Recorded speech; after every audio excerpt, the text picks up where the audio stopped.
Unleash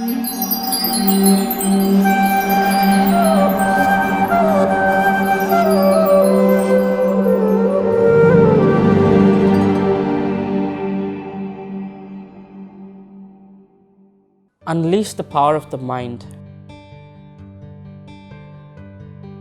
The mind is way more powerful than we think. We hardly actually use it. The subconscious mind is where all the magic happens.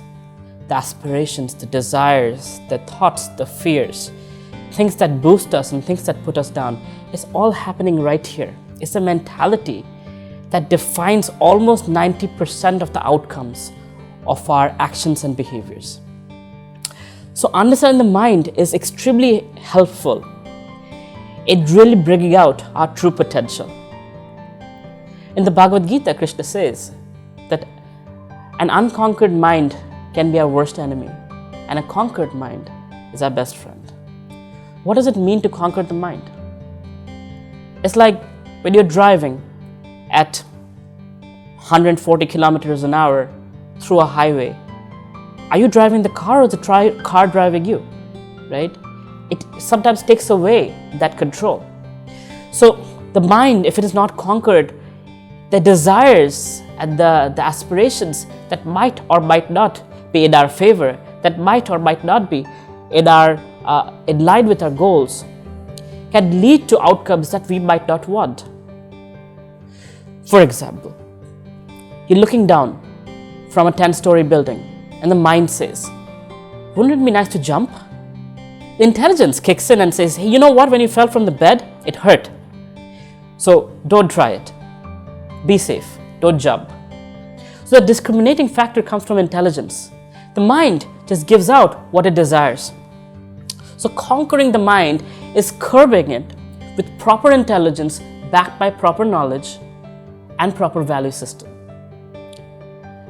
Meditation is a very powerful mechanism to unleash the power of the mind, to go really deep within, to really settle all the distractions that are going through our head and focus on what we really want, what will really make us happy.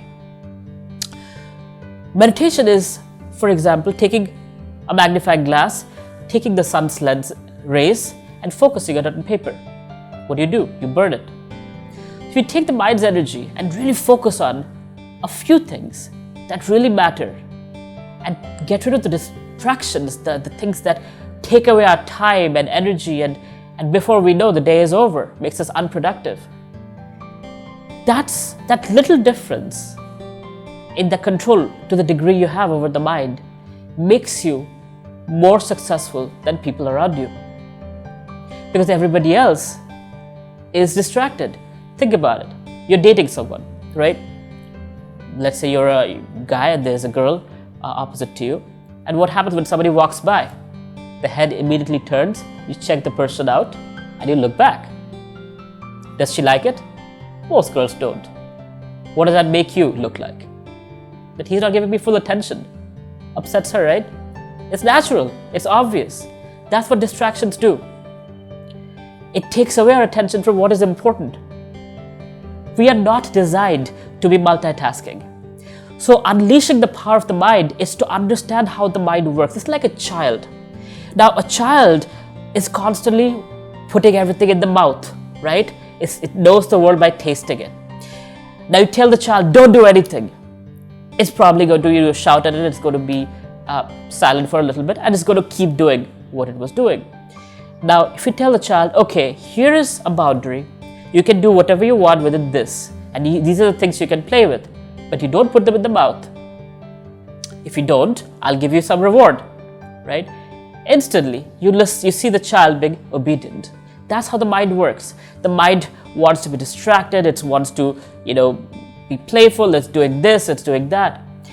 But the moment you give the mind a certain set of boundaries, a certain set of rules, and train it up so that it can stay focused within limits, you can control the mind. And then you can set very, very clear goals. I want X, Y, Z. I want it by this time. I want it in this experience.